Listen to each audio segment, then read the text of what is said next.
Hello students, तो आज हम पढ़ेंगे लार्ज इंटेस्टाइन के बारे में। तो कल मैंने स्मॉल इंटेस्टाइन के बारे में बताया था आपको। ठीक है, वो क्या वर्क कर रही है, वो क्या करती है हमारे बॉडी में, हमारा फूड को डाइजेस्ट करती है। और जो अनडाइजेस्ट फूड होता है वो कहाँ जाता है, हमारा लार्ज इंटेस्टाइन में जाता है। तो देखिए, the large intestine is wider and short than the small intestine. जो लार्ज इंटेस्टाइन होती है, वाइडर मतलब वो होती है, प्रचुर होती है, ज़्यादा जानी जाती है। And shorter than small intestine, shorter मतलब छोटी होती है, देन किससे, स्मॉल इंटेस्टाइन से। जो लार्ज इंटेस्टाइन होती है वो क्या होती है, छोटी होती है, किससे, स्मॉल इंटेस्टाइन से। और नाम से तो इसको कैसे है, लार्ज, और लेकिन है क्या, छोटी है।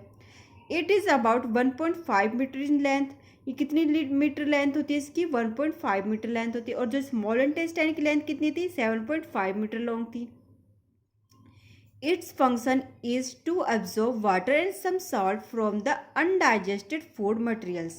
ये क्या करती है फंक्शन, एब्जॉर्ब करती है पानी को और सम साल्ट और कुछ नमकों को from the undigested food material. जो अनडाइजेस्टेड फूड होता है मटेरियल, उनसे करती है एब्जॉर्ब। द अनडाइजेस्टेड फूड मतलब जो बचा नहीं हुआ वो भोजन। The remaining wasted passage into the rectum. जो जो वेस्ट होता है, जो खाना को जो हमारा होता है ना, जो पच गया और अनडाइजेस्ट जो नहीं पच सकता, वो कहाँ जाता है, वेस्ट होता है ना, वो कहाँ जाता है, रेक्टम में पे वो कर दिया जाता है, पास कर दिया जाता है। And remain they are as semi solid faeces. वो क्या बोलाते हैं, सेमी सॉलिड मतलब ज़्यादा ना सॉलिड हो, ना ज़्यादा वो, ना ज़्यादा वो क्या हो, लिक्विड हो। तो सेमी सॉलिड उसको बोलते हैं, ना ज़्यादा सॉलिड हो, ना ज़्यादा लिक्विड हो। तो ऐसी चीज़ में फेसेस मतलब मल, फेसेस को बोलते हैं, मल को बोलते हैं। इस मल में कन्वर्ट हो जाता है और कहाँ पे जाता है, वो रेक्टम में जाता है, अनवेस्टेड फूड, और क्या बना लेता है, सेमी सॉलिड फेसेस में। The faecals matters is remove through the anus. जो फीकल्स मैटर बनता है ना, जो सेमी सॉलिड बनता है, वो कहाँ चलता है, एनस के थ्रू, टाइम टू टाइम कहाँ रिमूव हो जाता है। एनस का होता है ना, लास्ट पार्ट होता है अपना बॉडी का, वो उसके थ्रू क्या हो जाता है, टाइम टू टाइम रिमूव हो जाता है। This is called egestion. Egestion मतलब अपन कोई चीज़ को त्याग करते हैं। जैसे हम सुबह फ्रेश होने जाते हैं तो क्या होता है, हमारा इगेशन कहलाता है। ठीक है, जो मल होता है वो कहाँ से रिमूव कर दिया जाता है, एनस के थ्रू। ठीक है, और ये प्रोसेस क्या कहलाता है, इगेशन, किसी चीज़ को त्यागना। डाइजेशन इन गैसेज, सॉरी, डाइजेशन इन ग्रास ईटिंग एनिमल। जो डाइजेशन होता है ग्रास, जो घास खाते हैं ना, जो जो एनिमल्स होते हैं, कौन कौन से खाते हैं घास, अपना जो देखते हैं ना अपन को, बफेलो होती, काउज होती हैं, गोट होती हैं, डियर होता है, जिराफ होता है, इस और ये है ना, ये सब क्या खाते हैं, घास खाती है। Have you observe cow, buffalo and other grass eating animal craving. Craving मतलब चबाना, वो चबाते हुए दिखते होंगे आपको, बहुत सारे वो क्या करते हैं, कंटिन्यूसली चबाते हैं। तो उनके मुंह में क्या आने लगते हैं, बहुत सारे झाग आने लगते हैं। तो देखिए, क्यूविंग कंटिन्यूसली इवन इवन वे दे आर नॉट ईटिंग। अगर वो खाते भी नहीं है फिर भी वो करते रहते हैं ऐसे क्रीविंग, कहते हैं जुगाली कर रहा है वो। भैंस हो गया, ऊँट हो गया, अपने जो खाते हैं ना, जो ग्रीन घास खाते हैं, सिर्फ प्लांट्स खाते हैं, वो क्या करते हैं, जुगाली करते रहते हैं अगर वो खाते नहीं है जब भी। तो वो क्यों होता है, actually they quickly swallow the grass and store it is the part of the stomach called rumen. वो क्या करते हैं एक्चुअली, वो होता है, वो क्यूकली सैलो मतलब कि वो कुछ जल्दी से क्या करते हैं, गटक जाते हैं किसको, ग्रास को, और इसको क्या करते हैं, स्टोर करके रखते हैं in a part of the stomach. तो वो अपने क्या करते हैं, जैसे घास को खाते हैं, वो क्या करते हैं, गटक जाते हैं उनको डायरेक्ट, जल्दी से जल्दी। और उसके बाद वो क्या करते हैं, अपने स्टमक, अपने पेट में क्या रखते हैं, उसको स्टोर करके रखते हैं। ठीक है, वो चीज़ क्या कहलाती है, र्यूमन कहलाती है। ठीक है, रूमिन। तो स्टोर करके रखते हैं, लेकिन ठीक है, जल्दी जल्दी खा लेते हैं। फिर जब वो बैठे होते हैं आराम से, तो वो क्या करते हैं, वो पेट वाला फूड होता है वो कहाँ जाता है, उनके मुंह में आ जाएगा, और फिर उनको वो चबा चबा कर फिर डाइजेस्ट करेंगे। Here the food get partially digest and is called curd. और जब वो डाइजेस्ट हो जाते हैं वो क्या कहलाते हैं, कर्ड कहलाते हैं। But later the curd return in the mouth is small lumps and animal क्रूइड। अगर वो घास पच गई वो तो क्या कहलाती है, कर्ड कहलाती है। अब वो जो घास उन्होंने खा ली है ना, वो जो फिर उनके मुंह पे आ जाती है, जो नहीं पची है, वो क्या करते हैं, उसको जुगाली करते हैं एनिमल्स। ठीक है, दिस प्रोसेस कॉल्ड रूमिनेशन। और ये प्रोसेस क्या कहलाती है, रूमिनेशन कहलाएगी। And these animal are called ruminants. और जो ये प्रोसेस क्या करेगी, रूमिनेशन कहलाएगी। और जो एनिमल्स होंगे जो ये चीज़ करते हैं वो क्या करेंगे, रूमिनेंट्स। अब से आपसे पूछा जाए कैमल, कैमल होता है वो क्या रूमिनेंट्स है, जो ऊँट होता है वो रूमिनेंट्स है, तो इसका आंसर क्या होगा, हाँ रूमिनेंट्स है। क्यों है, क्योंकि वो भी ऐसी जुगाली करता है। आपने देखा होगा कैमल्स को। अब बफेलो वो भी रूमिनेंट्स है, रूमिनेंट्स में आएंगे। डियर हो गया, अपनी काउस होगी, गोट्स होगी, वो भी रूमिनेंट्स में आएंगे। पहली wants to know why this animal can not क्रू food properly at the time they take it in. पहली पूछना चाहती है, ये एनिमल जो होते हैं वो कैन नॉट क्रू, क्रू मतलब चबा नहीं सकते फूड को प्रॉपरली, भोजन को प्रॉपरली पूरा नहीं चबा सकते at the time they take in. अगर वो इतने जल्दी क्यों करते हैं, खाते हैं, अब वो पूरा टाइम लेकर क्यों नहीं खा सकते पूरा फूड को चबा कर, फिर उसको पास करें अंदर स्टमक में। यहाँ आंसर दे रखा है, द रूमिनेंट मेनली फीड और grass and brush which primarily cotton contain cellulose of रोगस।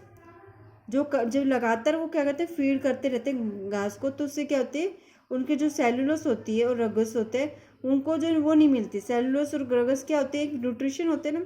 For the break down और cellulose lot of chewing and saliva are need. तो जो उनको क्या करना पड़ता है, सेलुलोस को लेने के लिए बहुत सारा चबाना पड़ता है, जिसके थ्रू वो सलाइवा होती है ना उनकी। सलाइवा कहाँ प्रेजेंट होती है, उनकी टंग में प्रेजेंट होती है। सलाइवा किसको बोलते हैं, हमारी लार ग्रंथि, जब हमारी लार आती है ना, या किसी एनिमल में लार, वो क्या होती है, सलाइवा होती है। और उसके जो जो हमारे भोजन को मिलकर हमको टेस्ट बढ़ाती है। तो ऐसे ही जो एनिमल में मिलकर क्या करके टेस्ट बढ़ाएगी, तो इसलिए आवश्यक होते हैं इनको ब्रेक डाउन करने के लिए। तो जिसके थ्रू वो कन्वर्ट हो जाएगा सेल्यूलोज में। अगर वो डायरेक्ट उसको निगल लेंगे तो सेल्यूलोज में कन्वर्ट नहीं होगा। So the ruminants and to the क्रू cud for the long time. इसके कारण रूमिनेंट्स होते हैं वो क्या करते हैं, क्रू करते हैं, चबाते हैं घास को लॉन्ग टाइम तक। सो दे क्रू इट ट्वाइस। वो क्रू कितनी बार करते हैं, 2 बार करते हैं। इफ़ दे क्रू for long while eating they will get less time to eat. अगर वो लंबे समय तक खा रहे हैं तो वो बहुत ज़्यादा समय लेंगे उसको चबाने को।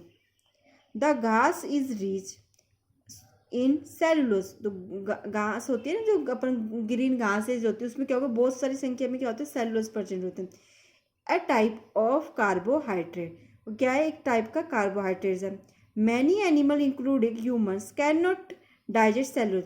बहुत सारे एनिमल होते हैं जो ह्यूमंस मतलब इंसान होते हैं, वो डाइजेस्ट नहीं कर सकते सेलुलोज का। हम घास नहीं खा सकते ना, हम कच्ची घास को खा सकते नहीं, खा सकते, हमारे ऊपर ही मुंह से निकल आएगी। क्यों निकल आएगी, क्योंकि वो हमसे डाइजेस्ट नहीं होगी। और मैनी एनिमल, बहुत सारे एनिमल्स जैसे कि अपना डॉग होगा, कैट हो गया, वो नहीं खा सकते क्योंकि उससे डाइजेस्ट ही नहीं होगी वो। Ruminants have a large sac like structure called rumen between the oesophagus and the small intestine. ठीक है, यहाँ पे आपको एक डायग्राम दे रखा है, किसका फिगर है ये, रूमिनेंट्स का है। उसमें क्या है, फैलो सो कर रखी है, उसमें देखो वो घास खा रही है, वो क्या है इसका रूमेन प्रेजेंट होगा, जहाँ से वो क्या दोबारा उसके माउथ में आ जाएगा, जिसके थ्रू वो क्रीविंग करेगी और उसको फिर सलाइवा के थ्रू कन्वर्ट कर देगी सेलुलोज में। ये होगी उसके ईसोफेगस हो गया, जो क्या होती है, फूड पाइप हो गया। ये स्मॉल इंटेस्टाइन होगी, ये लार्ज इंटेस्टाइन होगी, और ये क्या हो गया, सैकम हो गया, और ये स्टमक हो गया पूरा। ठीक है, पेट बोलते हैं जिसको। आगे देखिए, ईसोफेगस रूमेन होता है वो किसके बीच पर, जो तो बिटवीन द ईसोफेगस और स्मॉल इंटेस्टाइन के बीच में।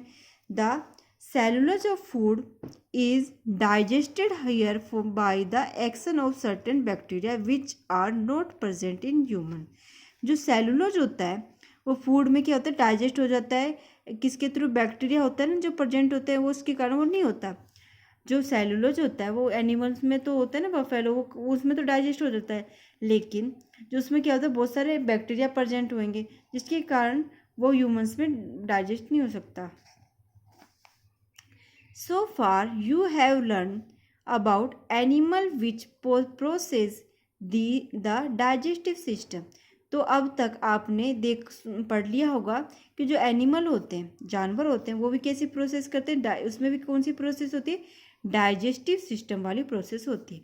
ठीक है, डाइजेस्टिव सिस्टम मतलब फूड को पचाना, खाना, जिसके थ्रू हमको एनर्जी मिलती है। But these are many some small organism, लेकिन ये बहुत ही स्मॉल ऑर्गेनिज्म है, छोटे जीव है, which do not have a mouth and a digestive system. लेकिन बहुत सारे ऐसे छोटे जीव होते हैं ना तो उनमें डाइजेस्टिव सिस्टम होता है ना ही उनका मुंह होता है, तो वो कैसे करते हैं फूड को पचाते हैं। Then how do they acquired and digest food, तो वो कैसे फूड डाइजेस्ट करेंगे। In the section below you will learn about interesting way of food intake, तो आगे आप पढ़ोगे कि वो कैसे फूड को लेते हैं। तो आज के लिए सिर्फ इतना ही, कल हम इसको आगे कंटिन्यू रखेंगे। तो आप इसको एक बार देख लेना तो मैंने क्या क्या पढ़ाया आपको, और उसको लर्न कर लेना कि कौन कौन से जैसे टर्म्स थे जो आज न्यू लग रहे हैं आपको। ठीक है, थैंक यू।